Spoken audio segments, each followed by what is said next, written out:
Hello, everyone. Welcome to the Mindscape podcast. I'm your host, Sean Carroll. I'm sure that everyone listening knows that the planet, the environment, the biosphere of the planet Earth on which we live is in trouble. It has been suffering recently, in recent decades, largely due to activities caused by human beings, such as ourselves. Climate change is a very, very obvious example of this. Often when we think about climate change, we think of the atmosphere because we breathe it, right? The weather, the temperatures that we get in the world around us. It's more complicated than that, of course, even if overall the temperature is going up. Shifts in wind patterns and other climate features can make it colder or rainier or increase the number of fires or hurricanes or something like that. And guess what? The ocean is very, very involved in this. The ocean is a huge store of carbon dioxide. It's a store of biomass that helps us process carbon dioxide. And of course, the ocean also has a temperature, and that temperature is going to help regulate the temperature of the atmosphere. Not to mention the fact that there are ice sheets that are melting and therefore dumping into the ocean. Furthermore, it's not just climate change that is affecting our oceans. We're dumping garbage into the oceans, plastics, both big and small. We are fishing and taking life out of the ocean in incredible numbers. So nobody in the past few decades has been a more consistent and compelling voice for fixing and protecting our oceans than today's guest, Sylvia Earle. Sylvia Earle obviously has an incredible resume. In the unlikely event that you are not familiar with her work, I encourage you to Google or go to the show notes on preposterousuniverse.com/podcast and click on some of these links. For decades now, since she got her Ph.D. And has become interested in both the scientific study of the oceans and life in the oceans and also their preservations. So Sylvia spent weeks of her life on the ocean floor, either in pressure suits or in underwater environments. She still holds a number of records for the longest dive or walk under certain circumstances.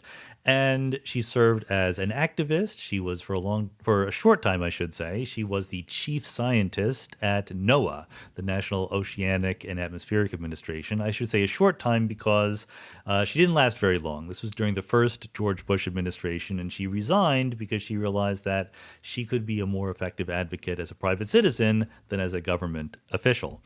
And she's still, to this day, she's been around for a while, and she's as active as ever. She has a new organization, Mission Blue, that is dedicated to protecting our oceans because despite the fact that the oceans are most of the area of our globe, we might neglect them. We don't think of them as much when we think about the environment and what we're doing. And what we're doing, as you'll hear in this podcast, is pretty bad and pretty extensive. And it's one of these conversations that if you're not already plugged into what's going on, it will make you stop and think about what we're doing both individually and as a society, as governments, to protect our oceans. And, there's a chance. As Sylvia is, despite the fact that we're doing these terrible, terrible things to our oceans, she is just a relentlessly optimistic person. And so she spins it as the new generation has an opportunity to do something amazing, namely to save our planet. And she encourages us to do that. The planet, both the blue part as well as the green part, the oceans as well as the land. So this is a call to action as well as a cautionary tale.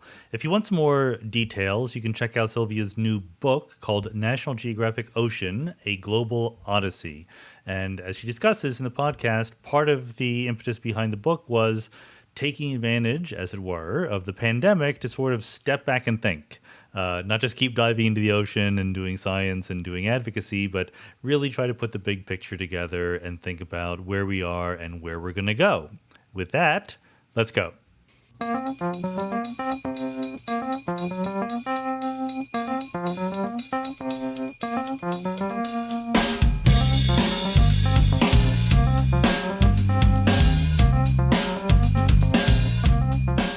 Sylvia Earle, welcome to the Mindscape podcast.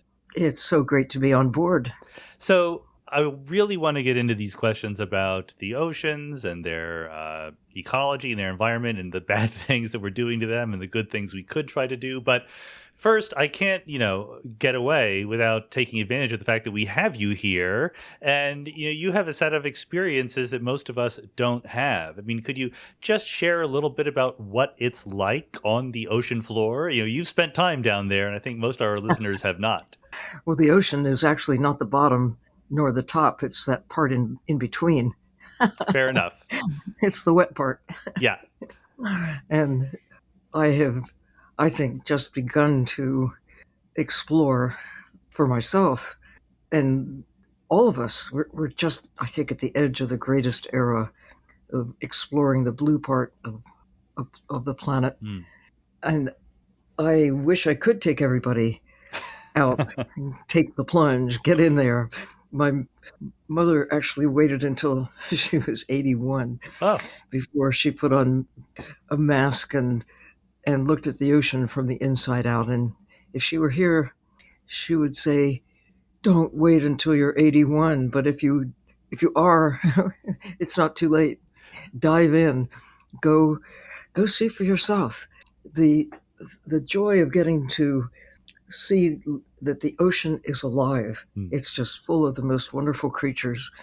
On the land, it's pretty exciting if you see a wild bird up close, the one that would come and look at you. In the ocean, the wild things come and look at you all the time. Huh. They're curious and they're abundant. Fish go out of their way to come and see who are you? What are you doing down here? Well, at the practical level, do you have any advice? Like literally, I'm listening to you, and I have never done this. I've really never gone below swimming. Yet. Not yet, exactly right. So, I mean, what should I do if I wanted to just, without making too much of a lifetime commitment, as you have done, to experience what it's like there? Well, a good first way to take the plunge is, as my mother did, with a mask that fits so that it doesn't leak. And if you wear glasses, there's so many ways now to get an insert in a face mask that enables you to see as clearly underwater as you do on the land. And that's, I think, the number one priority: get a good face mask. And after that, flippers help. Yeah. It enables you to swim faster, even in the swimming pool. And you could practice in the swimming pool and see, wow, you can literally move with greater speed and dexterity if you have those. And again, it's nice to get some that really are comfortable on your feet. And the snorkel, it takes a little getting used to have something in your mouth that you breathe through. Like dolphins have a hole in the top of their head that they breathe through when they come up to the surface. This is something like that. You put a snorkel on so you can keep your face down and breathe through the snorkel that projects out of the water. It seems a little awkward at first, but it doesn't take long.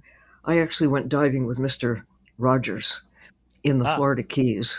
Mr. Rogers, the famous ambassador for all things in the world with children.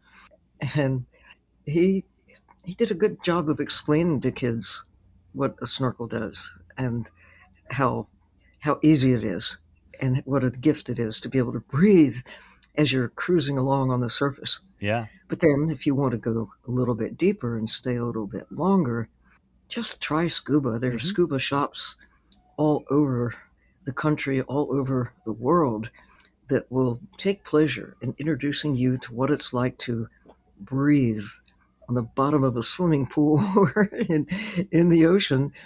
And of course, there's a lot more to see in the ocean than in the swimming pool.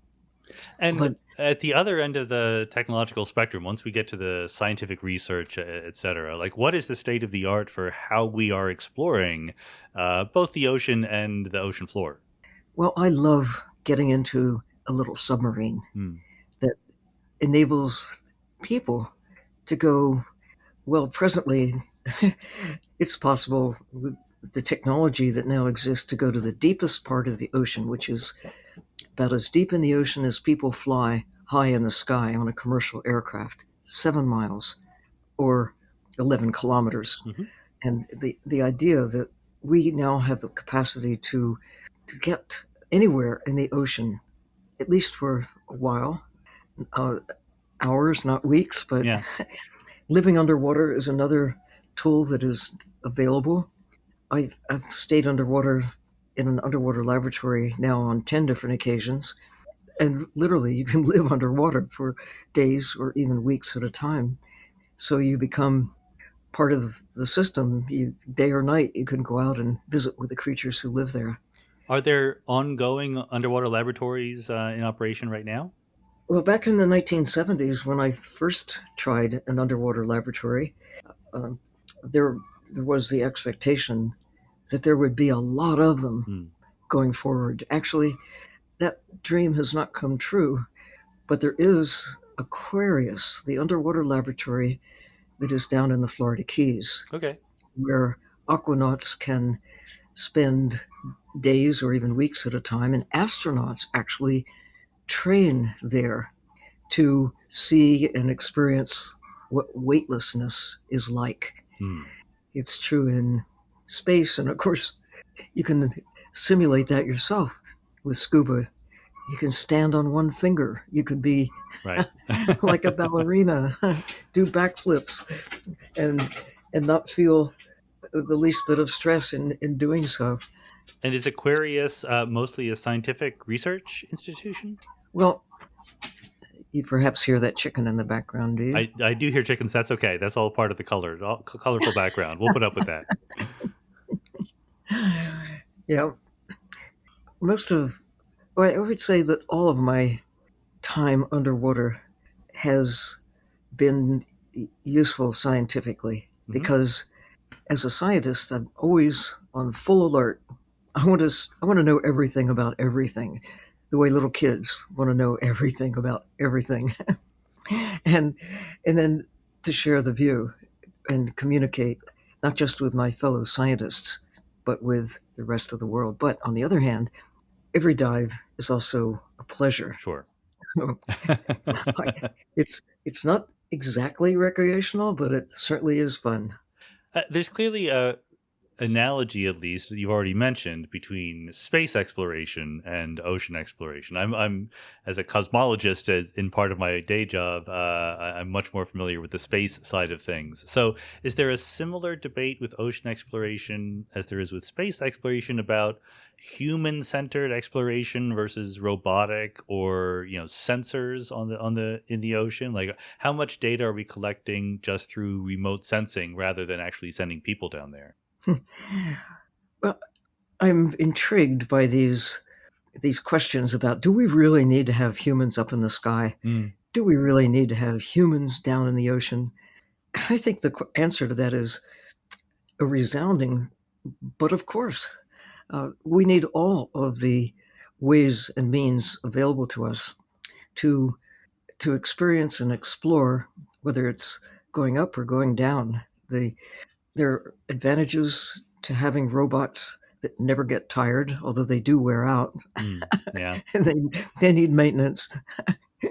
But they generally have longer endurance.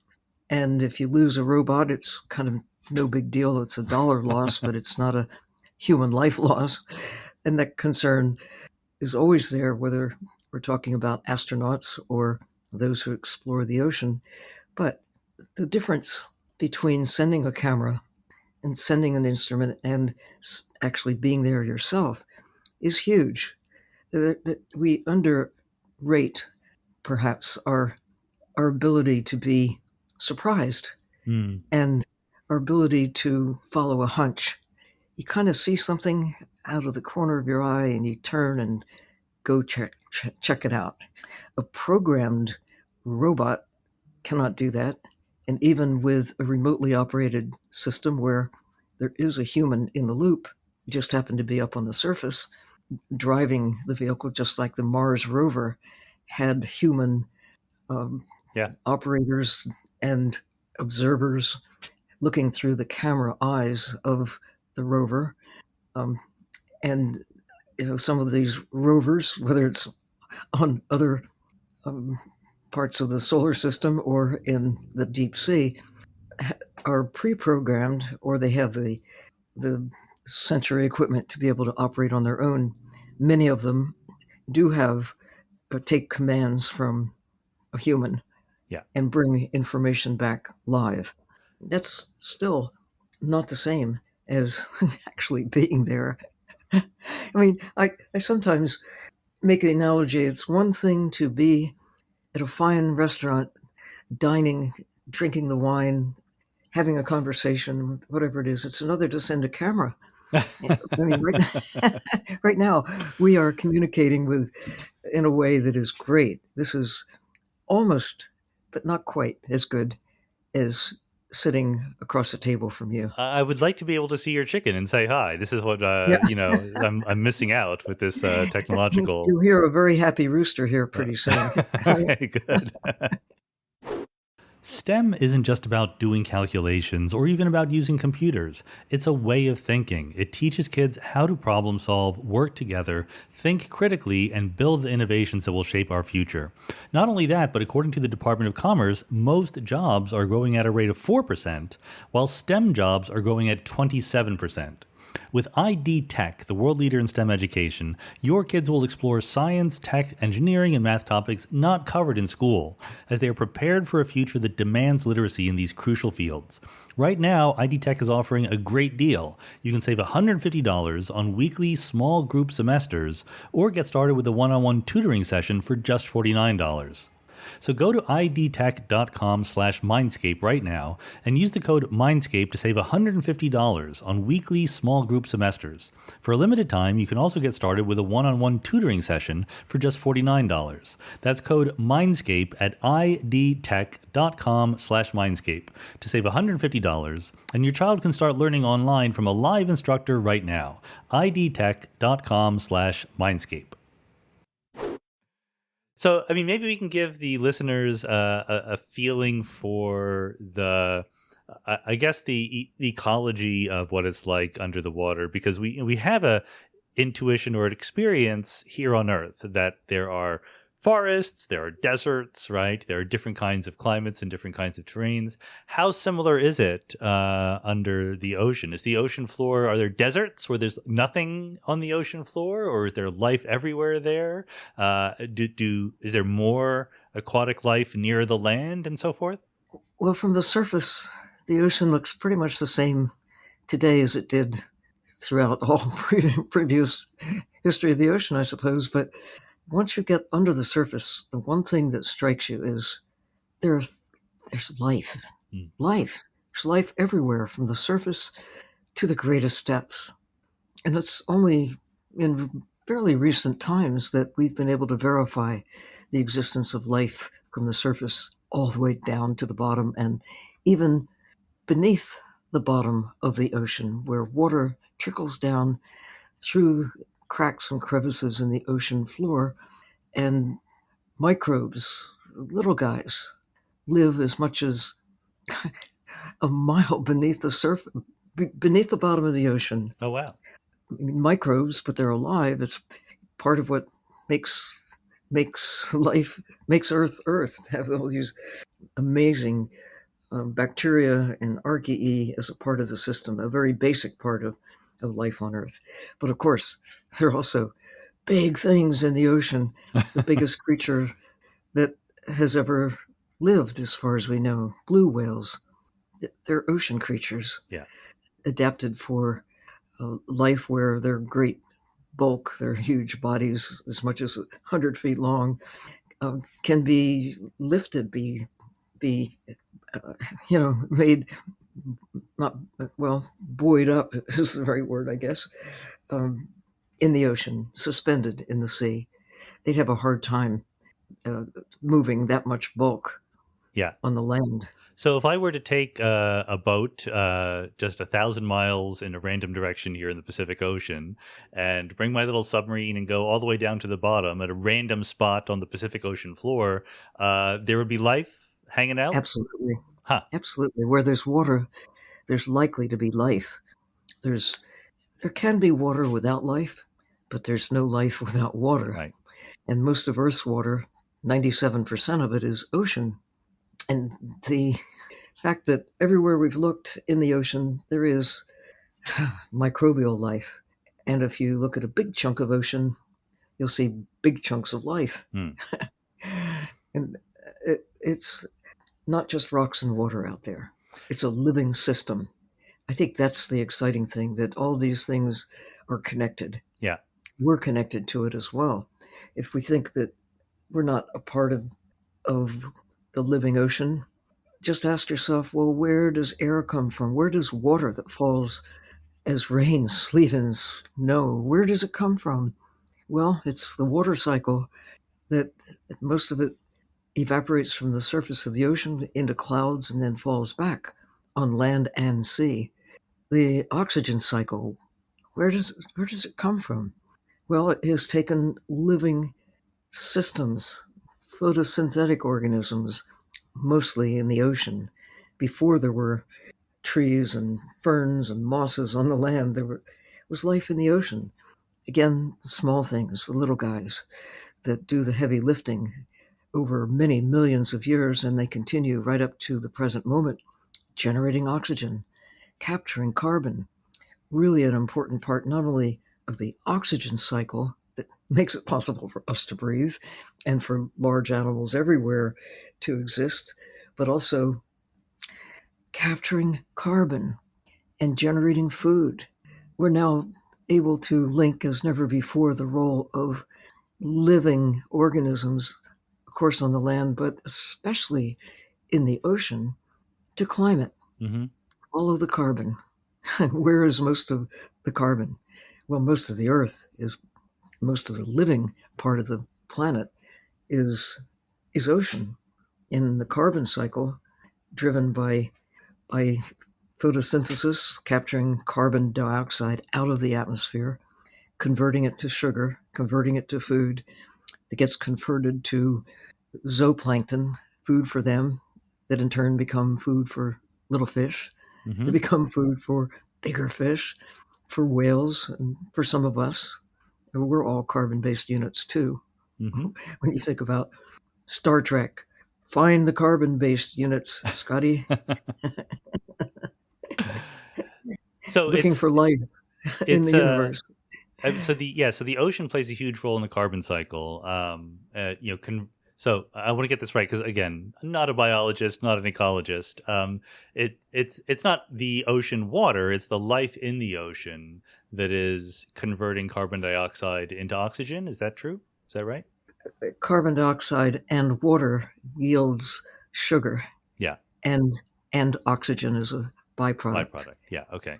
It's a simple photosynthesis um, formula that I love it that kids are learning Mm-hmm. this early in their education. But when you think in the history of humankind, the knowledge about what air is, that it's mostly nitrogen, about 80%, about 20% oxygen, and just enough carbon dioxide and other gases like helium and neon, a few things that are lurking in what we breathe. And owing to our action, there's a lot of other stuff there Right. too, like soot and things you don't want to know about that that come back to haunt us. Even microplastics, nanoplastics, the things that we have generated, which are great. These synthetic materials serve humankind very well, but uh, when we throw them away, they don't go away. They stick around, Yeah. like the fishing nets that were produced out of these new light materials back in the 1960s. When they get lost or discarded, they don't go away. They're still out there clogging the ocean, killing things. And when they do break down, they still don't go away, right down to the molecular level. And that's those little tiny fragments, nanoplastics that are really too small to be seen except with a microscope. They are light enough so that they get lofted into the atmosphere. And we do find it in the water we drink, find them in even in the air we breathe. What is it that in your mind we don't know about the oceans that is most important to know? Like, what are the big scientific agenda questions in learning more about the ocean? I think the most important discovery, well, there are two things. The magnitude of our ignorance. We still are at the edge of the greatest era of exploration ever. But I think from a human standpoint, that our existence is dependent on the existence not just of the water in the ocean, but the fact that it's a living system. It's the living ocean that makes life on Earth, land and sea both, possible. That includes us. Mm-hmm. No ocean, no life. No ocean, no us. No blue, no green.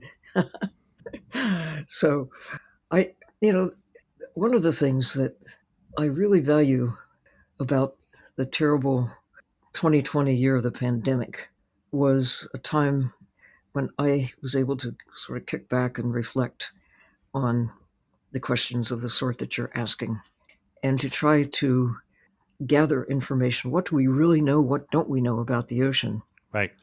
And incorporate that in a series of sea stories, if you will, the story of the ocean in a book that is just coming out this year. For me, although largely, of course, the pandemic was terrible. And for me, traveling the world and diving much of the time, exploring, I had to just give it up for a while. Yeah. But I dived into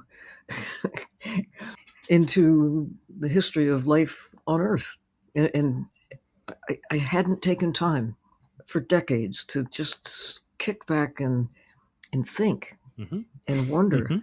and try to put it all together in ways that actually, until right about now, we couldn't do what is now possible to connect the dots, to see how one thing relates to another, and to really try to answer that question. So, why should we care about the ocean?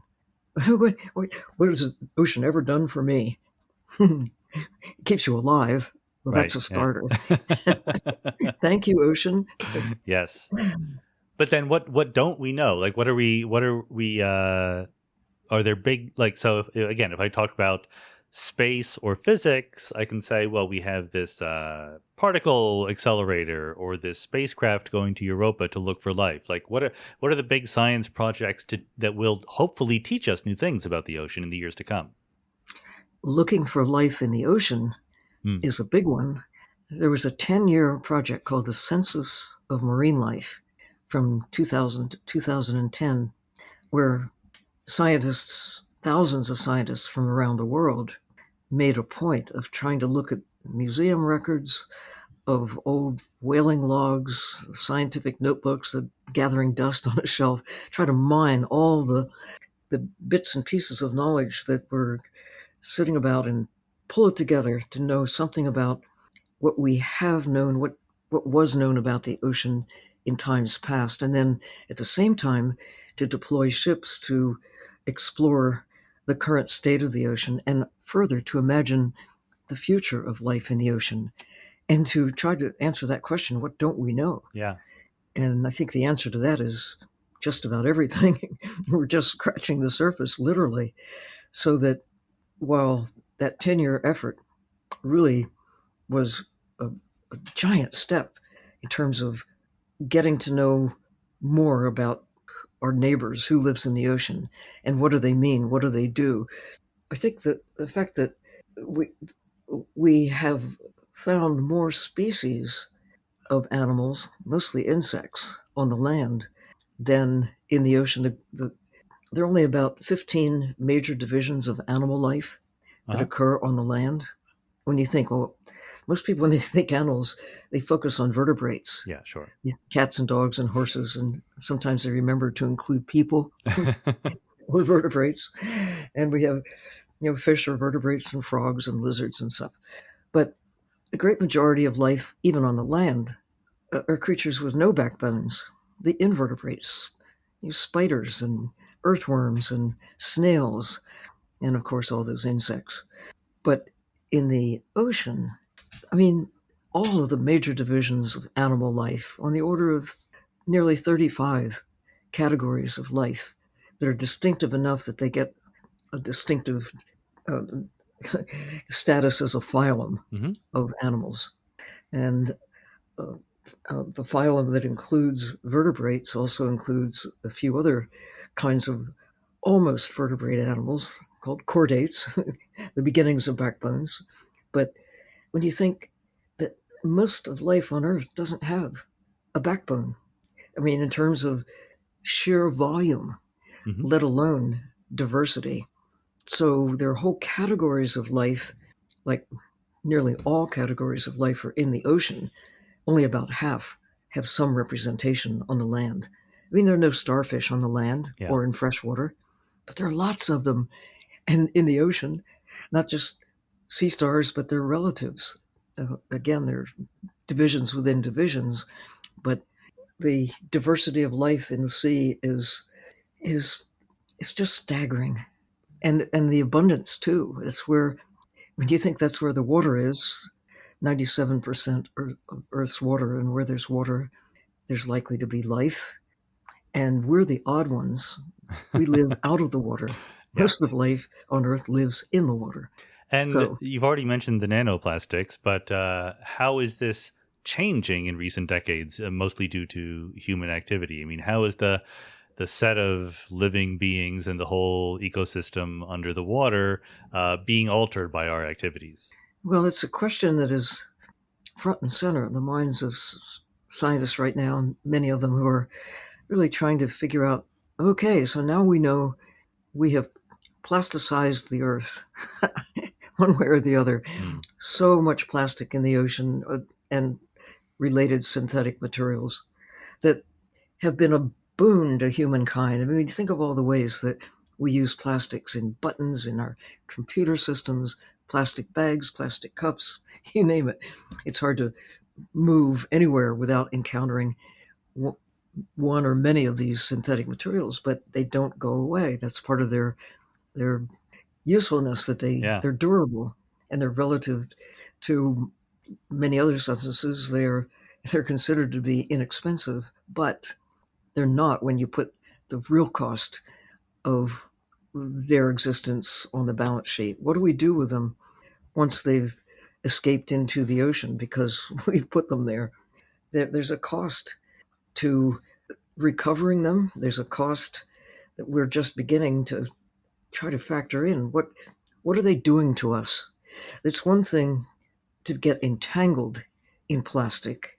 Hundreds of thousands, literally hundreds of thousands of seabirds, turtles, dolphins, whales, seals, sea lions, otters, and of course, fish. And this great spectrum of invertebrate life gets gets tangled and killed by the debris, just sheer physical entanglement. And also, a turtle eats a plastic bag. It's not very good for it.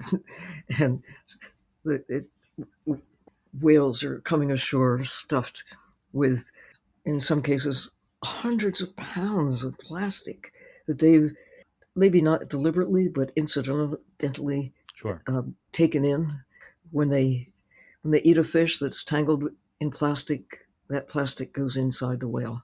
So that's one example. But another concern is chemically what might be happening to the creatures who engulf the nanoplastics or the microplastics or the Hmm. big chunks of plastic. Sometimes the big chunks displace enough of the space in the stomach of a creature that they literally starve because they can't get enough space in their stomachs to hold nutritious food. Yeah. Their stomach is is greatly diminished in size, the capacity, because of all the plastic. True with baby birds, seabirds, that their parents stuff them with things like, well, bits of plastic, cigarette lighters and toothbrushes and toy soldiers that have floated into the ocean. I mean, I'm not making this up. There are places where seabirds nest all over the world where the little birds hatch and the parents will go out to sea and they pick up things that look nutritious and bring them back and feed them to their babies. and the babies get so stuffed with bits of plastic that there's no room for food, and they simply die. And their feather, you see little piles of fluffy feathers where a baby seabird has consumed so much plastic that you see feathers surrounded by piles of Yeah. this plastic stuff. But we don't have a real answer yet about the impact on human health to inhaling or engulfing nanoplastics or microplastics that now appear in the air, in water, in the coffee you drink, in the beer, whatever it is, wherever there's water. It's a scary thought, but the the actual impact is simply a question mark. I mean, I think it's probably safe to say that if you have a choice, you'd rather not be taking in these bits of material that don't exist in nature, but now exist in us. You're not afraid of homework. You like to do your own research. You spend a lot of time down some pretty deep Wikipedia wormholes. But if your search for the right people for your company is coming up dry, there's a resource you haven't tapped into yet. If you're hiring, you need Indeed. Indeed is a hiring partner that gets you what you really want, a short list of quality candidates as fast as possible. Because you can do it all, attract, interview, and hire, all at Indeed. Indeed is an unbelievably powerful hiring partner. You don't have to struggle on your own to find quality candidates. Indeed can help you hire the right people right now. Indeed partners with you on every step of the hiring process, so you can find talent with the skills you need through tools like Indeed Instant Match, assessments, and virtual interviews. So get started right now with a $75 sponsored job credit to upgrade your job post at Indeed.com/Mindscape. Get a $75 credit at Indeed.com/Mindscape. That's Indeed.com/Mindscape. Offer valid through December 31st. Terms and conditions apply. Need to hire? You need Indeed. And what about the just impact of overfishing or other sort of commercial farming of the sea kinds of things? I mean, my vague impression is that we've killed off a lot of the stocks of fish and shellfish and so forth. But what is the situation there? It's one of the things that I dived into my year of deep thinking Mm-hmm. and trying to articulate it in a positive way for the National Geographic book. It's Ocean, a Global Odyssey, where the first part is literally about the story of the ocean. How did it come to be? And how did life in the ocean come to be? How did we come to be? But then transitioning to our role, uh, the role of the ocean and climate, the role Mm-hmm. of ocean as a source of food and products.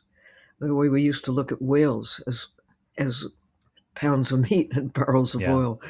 But we've shifted, and I've been a witness to the shift. I served for a while when I was chief scientist at NOAA.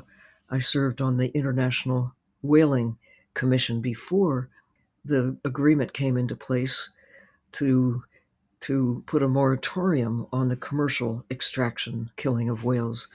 And now I witnessed this change. The whales were just, I mean, whalers were the heroes and whales were the product of of something that people valued for money and a source of food. Now we look at them as societies, as treasured fellow creatures with families, with personality, with language. We think of them in a totally different way now that we know what we know that we could not know before. And have There are these more efforts been whales successful? today. Hmm? Have these efforts been successful? Are the whale populations recovering from that overfishing? As some of the whale populations are recovering, like the gray whales in California Uh-huh. and Mexico, going up to Canada, they have significantly rebounded from where they were at the low point when it was thought, with a few hundred of them remaining, that they might just disappear. But they have come back so that they're now thousands, not hundreds. That's something, yeah. They're now the biggest threat now is not that we spear them or harpoon them, but rather that we are taking their food. Yeah. And there's some skinny whales out there because We're competing with them for food. And also because they get tangled in the junk that we throw into the ocean and poisoning the ocean too. The ocean chemistry is changing because of what we're putting in and what we're taking out. So it's not as the ocean is not as safe for them or for other marine life today as it has been in times past. But I think the good news is we can see the cause and effect. Hmm. We can see that there are fewer sharks in the ocean now by a lot from the time when I was a child when people were afraid of sharks. And they used to warn me when I started diving in the ocean, watch out, there are man eaters out there. And then I thought, I don't qualify, so You're I safe. don't have to worry. But whales have to worry. I mean, sharks have to worry now because we eat them. We kill them. That the ratio of how many sharks actually eat humans or take a bite out of us. Rarely does a Yeah. shark actually consume a human. A few people, like, I don't know, 3 or 4, maybe 6 a year, get nibbled on by a shark. But Right. when you think how many millions of sharks are taken for us to nibble on them, to turn them into soup, to turn them into shark steak, or even, which really baffles me, people kill sharks for the fun of it. There are tournaments to see how many sharks you can kill. In the process, they're really killing the ocean because the ocean really needs sharks Well, and what to about just remain in like place. tuna and salmon and other common food fishing? I mean, have we brought that overfishing under control, or is it still getting No. worse? Oh my goodness, no. 90% of the sharks are gone. In some cases, like the Oceanic whitetip and the shortfin mako, they're down to half of 1% of what they were when I was a kid. We're really good at killing them.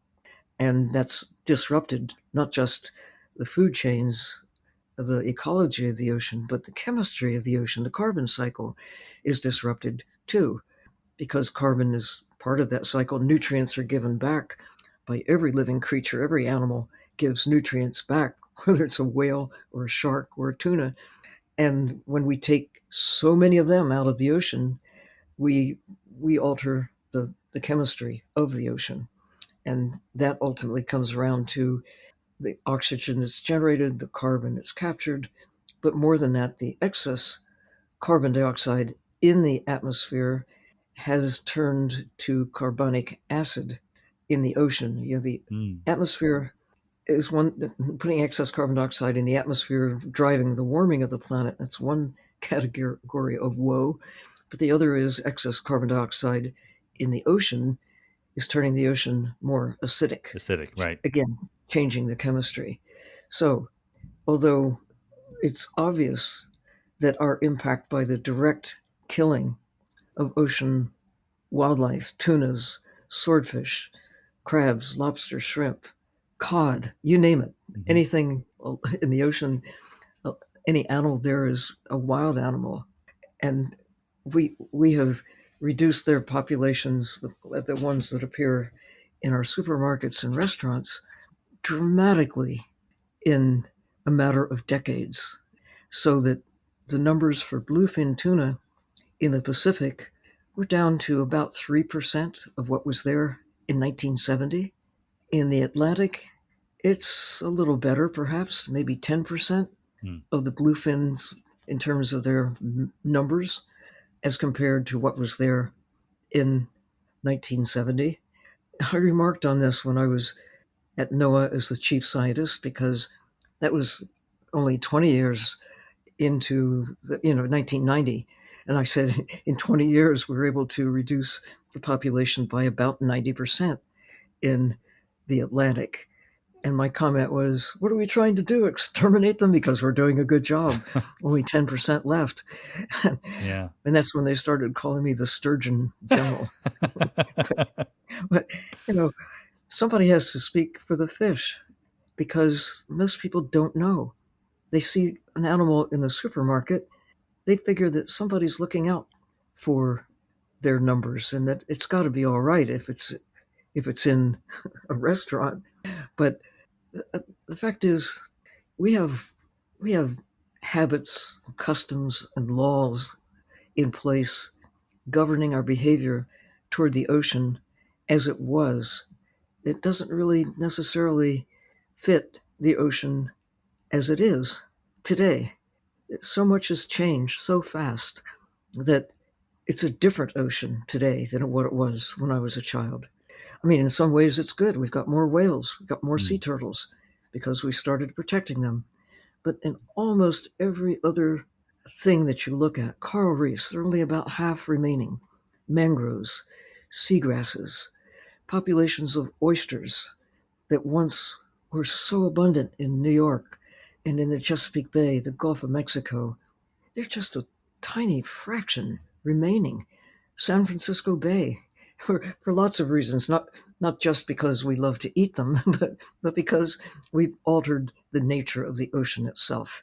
It's not as friendly a place for life as we knew it and experienced it when I was a kid. Well, in terms of the fish, especially tuna, swordfish, etc., what would you recommend that our policy be, either individually or as nations in the world? It sounds from what you're saying that you would hope that we should pretty dramatically change our habits when it comes to eating seafood. I say give them a break. It's a choice. Yeah. We don't really need. I try hard to think who on the planet really needs to eat ocean wildlife for sustenance because they don't have many choices. Well, there are communities, island countries Hmm. where they're it's not just a choice; it's their existence, their food sources. It's like bushmeat. There are people on the land who really rely on wildlife for sustenance, and in most cases, those who are in that category have had a peaceful relationship with nature over a very long period of time. They take, but they don't take so much that the population that they rely on for sustenance collapses. Well, that's not the state for most of the world, and that's not the rationale for most of what is taken from the ocean. It's more about offering a choice, a luxury choice to people who have, for whom orange roughy, Chilean sea bass, many things that we take from the ocean, wild things from the ocean, are either new on their menu or, in any case, they're not a need, it's a choice. And usually it's a luxury choice. The cost of choosing fish today is truly a luxury choice. So I, the basic, getting to the heart of the problem is that we regard wild things as free things. Mm. Just there's zero accounting base when you calculate the worth of wild animals. They are only valuable once you've captured them and taken them to market. Then you can put a price tag on them. But swimming in the ocean, they're not only free for the taking. There's no cost except getting there and extracting them. There is cost to that, but curiously, taxpayers, whether they know it or not, are subsidizing the extravagant capturing of wildlife from the ocean. And there's a cost that we're just beginning to account for too, and that's called bycatch.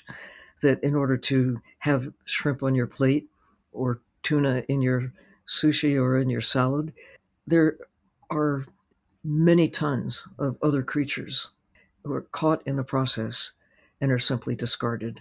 Using bottom trawls, big nets that scrape the ocean floor, for those who live not only close to the bottom, but and that's shrimp. they're bottom dwellers. Yeah. Halibut, flounder, they're bottom dwellers, and many others as well are captured in this way where you take everything. It's like dragging a net across New York City or San Francisco. You take up everything and you shake out the few things that you want, the pedestrians maybe, and all the rest is just thrown away, Right. killed, lost. It's like bulldozing a forest to get the songbirds. And we condone that. We have been doing this now for decades, and we're paying the cost. The Yeah. ocean is seriously disrupted just from this one form of capturing ocean wildlife that not only is bad for the creatures they catch, but for this whole ecosystem that gets destroyed in the process. And we don't account for the loss. It's all considered to be the cost of doing business at no cost. Do, So all of us are paying because we have an ocean that we need for our existence, our health, our security, that is being torn apart because we simply haven't understood the real consequences. We thought the ocean was too big to fail, no matter what we took out of it or however we took what we took. I mean, consider what we did during the 1950s and beyond to test nuclear devices in the ocean, blowing up whole chunks of ocean with all the creatures who live there. And some of the most beautiful and productive coral reefs on the planet were simply vaporized. Well, we can, in a way, justify it as, well, it's war and it's security. Well, okay, we didn't know then as much as we do now hmm, about what real security means. If we disrupt the systems on this little blue speck in the universe that's pretty unfriendly, except for here, we're in trouble. And we have disrupted the systems that maintain Earth as a habitable place in a universe that's not very friendly. But we can see it, we know it, we can measure it, and we also know what to do to turn things from decline that I've been a witness to and people have been seeing now through decades, and we have the alarm bells ringing and flashing. We've got climate issues, we've got warming issues, we've got pollution issues, we've got a diminishing population of tuna and swordfish and all the other creatures we extract from the sea. But what is the solution? Well, the great positive thing is now we know. We know what to do. We need to make better choices about what we eat, how we treat the ocean, and to use this remarkable time in history of humankind to apply what we now know that we could not know not so long ago. The, we, that's the superpower of knowing that leads to understanding and shifting in a way that will make us safe. We need a planet that really works in our favor, and we've had it through all my life. But when I think about my kids, my grandkids, everybody's grandkids, if we continue the current trajectory of decline, their future looks pretty perilous. But we've got this little window right now. This is the sweet spot in time because we're armed with knowing cause and effect. hmm. I mean, they're smart whales, they're smart birds, they're fellow primates. I've met some pretty smart fish, but they cannot know what today's kids and grown-ups too know what Earth looks like from space, to see that everything connects. We can't get away with doing bad behavior anywhere without it affecting, now we know, everywhere. So that the fires in Australia affect me here in California and vice versa. Fires in California affect the whole planet Hmm. because everything connects and good behavior connects too. So that when we protect with a national park, protect a water system, protect the flyways of birds, go from not just one part of a country, but across boundaries into other countries, working together. Birds are safer now than they were at some points in times past because we value them and we're taking measures to protect them. And we're beginning to understand that the same is true with fish, that we can't feed ourselves with wild birds, songbirds. We'd soon run out of groceries if we all had to just eat songbirds. But we're running out of fish too. Why? Because we've taken so many so fast with industrial technologies that enable us to extract wildlife on this huge scale, and it affects the nature of life in the ocean, it affects the chemistry of the ocean, it affects us.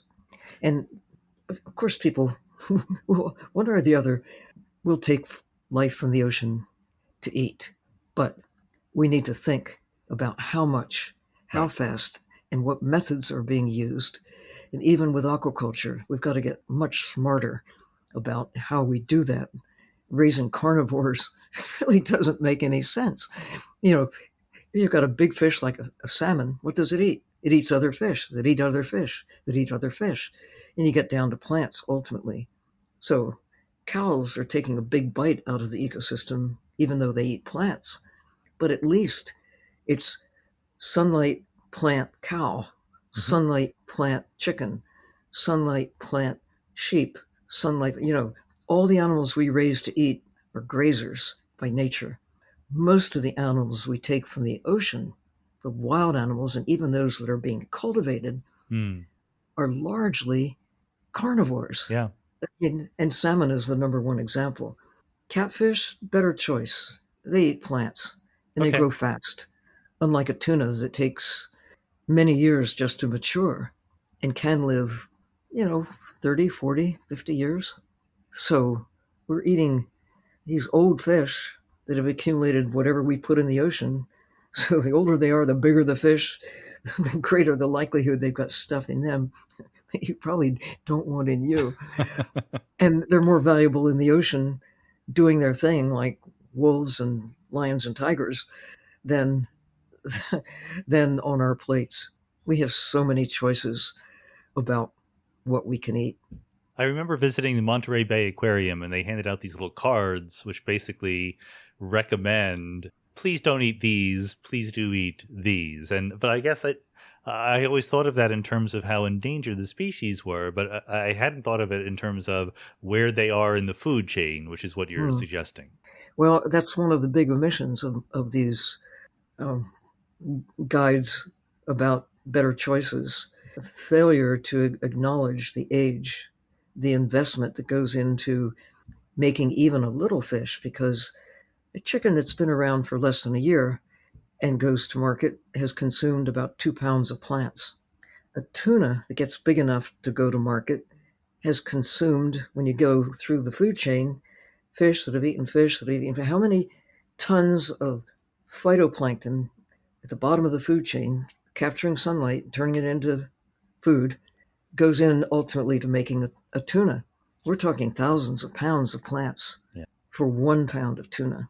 For a cow, it's about 20 pounds of photosynthesizers to make a pound of cow, about 2 pounds for a pound of chicken. But any wild fish, but especially the big old carnivores, the top carnivores that we especially like to eat, whether it's a cod or swordfish or a 50-year-old halibut. Right. Think about an animal that has escaped all the things in the ocean that have enabled it to get to be a 50-year-old halibut, a big old fish that then gets sliced and diced to become a little piece of meat on your plate, and you just eat it casually. If you do eat halibut or tuna or swordfish or cod, do so with great respect, Right. because it is taking a huge bite out of the ocean, and we aren't properly accounting for the cost, no matter how much you pay for that wondrous Yeah. No, seafood dinner. it is a very good perspective. I think the whole top of the food chain kind of thing. I do want to give us a chance to just say a little bit about climate change, and I think probably most people listening agree that climate change is real. It's largely caused by anthropogenic activities, and presumably it's bad for the oceans. But maybe less appreciated is the sort of feedback element going on, right? That climate change affects the oceans and the oceans affect climate change. I remember hearing very recently worries that the Gulf Stream might be disappearing entirely because of climate change. And it's a very unpredictable system. I mean, is there anything that you think that we should know that maybe we don't about the relationship of climate change and the oceans? Well, again, I feel so fortunate to have the opportunity to kick back and and thoughtfully look at what we now know.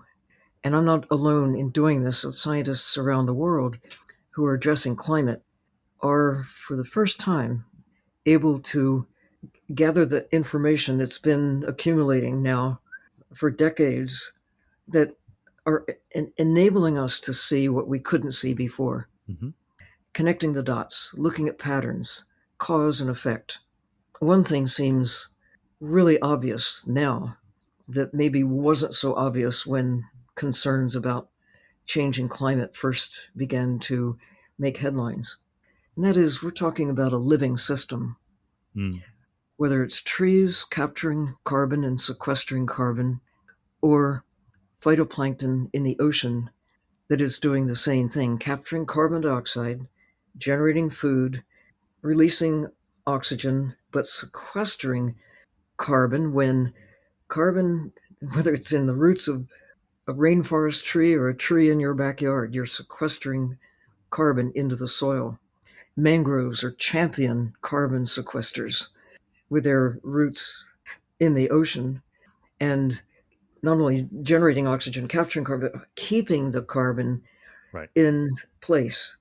Now, think about this: the hundreds of millions of tons of carbon based units we call squid and shrimp and tuna and swordfish and all the other creatures that we extract from the ocean, that carbon goes back to the atmosphere. Similarly, when you clear cut or burn a forest, what happens to the carbon? Into the atmosphere. That's bad. But what's worse is that the natural carbon capturing systems that have shaped Earth into a habitable place for life as we know it are destroyed or diminished or corrupted one way or the other. And that has not really been acknowledged so much in the past. I mean, more with trees than with the ocean, but now blue carbon is making headlines, if you will. Okay. The International Monetary Fund commissioned a study that was reported at the World Economic Forum in Davos in 2020 about the value, the carbon capturing and sequestration value of whales to be on the order of $1 trillion. Oh, pretty good. That's real money. Just thinking about their other values. I mean, we love whales. We love their songs. We love their, I mean, all these intangibles. But then there's whale watching, and then there's this and that and the other. What's the value of a live whale compared to a dead whale? Well, Mm. dead whale puts carbon back into the atmosphere. Live whale holds it in place and ultimately goes to the bottom of the ocean. That's how it has worked Mm. long before humans were around. That the cycle, scientists tend to follow the carbon if you really want to understand climate. Yeah. Economists follow the money. Right. Scientists follow the carbon, follow the water, follow this, follow. But look at how the system functions. And in Scotland, at the climate conference that's forthcoming in October, for the first time, instead of just being acknowledged a little bit, in Paris was the first time that the ocean as a component of climate was acknowledged at all. Mm. Before, it's all about the atmosphere, it's all about the land. But think of this, now we know, because it seems obvious, the ocean drives climate, moves cold water and warm water around the planet, shapes the planet's climate. Without the ocean, there would be no climate, effectively. and and we just haven't thought about it.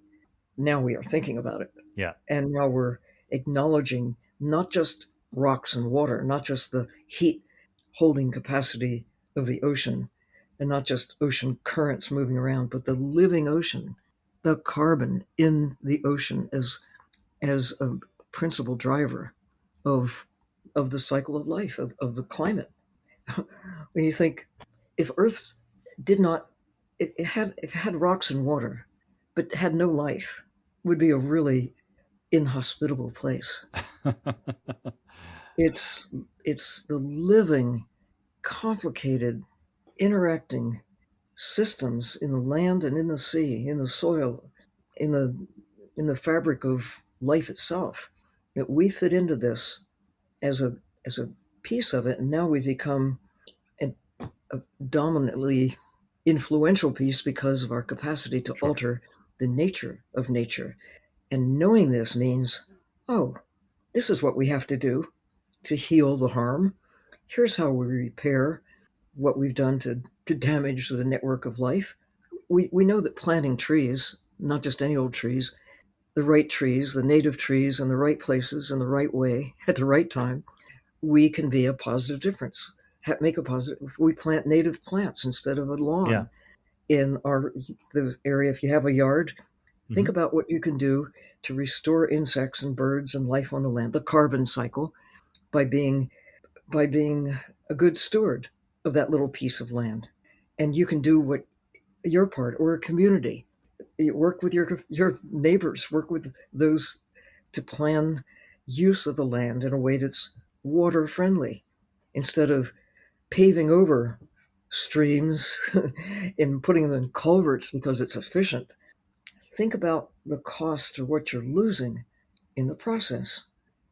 Working with nature seems like such a simple but beautiful idea to understand. Where have we caused a problem? How can we be a solution? And you can do it one person at a time, or a community, or a country. Mm. Thinking about the commitment that countries are making all over the world now, including this country, to embrace the natural systems, land and sea, to protect at least 30% in the next 10 years, at least 30%, and to have respect for literally the whole Earth system, because that's what keeps us alive. Astronauts, they care about their life support system. I do when I go down on a submarine. Hmm. I want to be careful of the air and the water, whatever food I've got. Well, on a planetary scale, this is the first time, lucky us, we have this superpower of understanding what nobody could see when I was a kid. And the kids of today have got this gift of knowledge that is being handed over to them. And of course, we're handing them some big problems too, Well, but yes. we've also got solutions. I mean, if I were a kid, I'd say, yes, this is my time. This is the best time ever because I know what to do. Let me at it. I always We like to give sort them all of the help we can. to wrap up the podcast on an optimistic note. And you do this instinctively, so I don't even have to, nudge you in that direction. This is also very optimistic things you just said. But let me just give you the opportunity to elaborate a little bit on something you mentioned very quickly there, this idea of protected areas under the sea. Is this something, well, number one, how does that work? I mean, the sea is all like the water just sort of flows into other areas of the water. So is it even feasible to protect areas of the sea? And number two, is it something we're doing or should be doing? Is it something we should be agitating for? The national park idea got underway early in the 20th century. Late in the 20th century, the idea of doing something comparable in the ocean took place first in Australia with the Great Barrier Reef Hmm. Marine Park Authority to protect that amazing coral reef that borders the east coast of Australia. And in the United States, about the same time, a little place was protected around a shipwreck off the coast of North Carolina, the Monitor, as a historic monument or protected area, but also in the Florida Keys. And since then, around the world, the nations have scaled up significantly the concept of protection in areas under their jurisdiction within the exclusive economic zones that countries have have the ability to govern Hmm. out 200 nautical miles.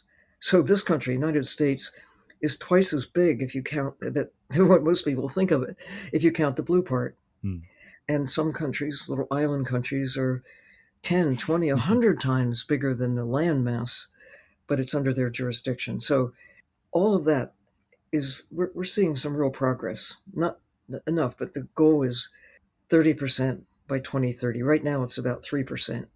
Okay. But going back 20 years it was 0%. So Right. That'd be a huge well, change. almost. It was very so almost couldn't measure it in the greater scheme of the ocean. But if you count some of the areas that have some form of protection, like our marine sanctuaries and places around the world that are managed, but you can still commercially fish and do a lot of other stuff. They're not really protected, but they're moving in the right direction.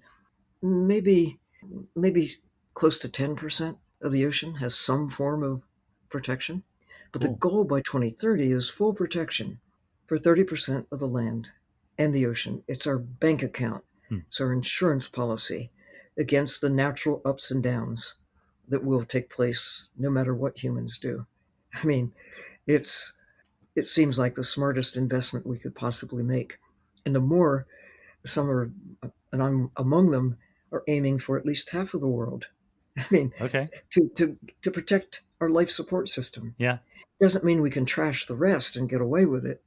I mean, half of your heart, do you want just half of your heart to function? Or do you want to Right. really protect all of it, one way or the other? Of course, we will use nature, all creatures do. We'll divert the water for our purposes. We'll, we've already clear cut so much of the land. We ought to be reusing those places and restoring what we can to better health, Right. including our own backyards. I mean, that's a good place to start for people. Look around. What's within your personal scope? You too can plant a tree Yeah. Yeah. where you can, you know, lawns are. We've come to think of them as kind of beautiful, like a rug out in your outside of your house. But think about what wildflowers would look like, Right. natives. Hmm. Think about what a vegetable garden would look like.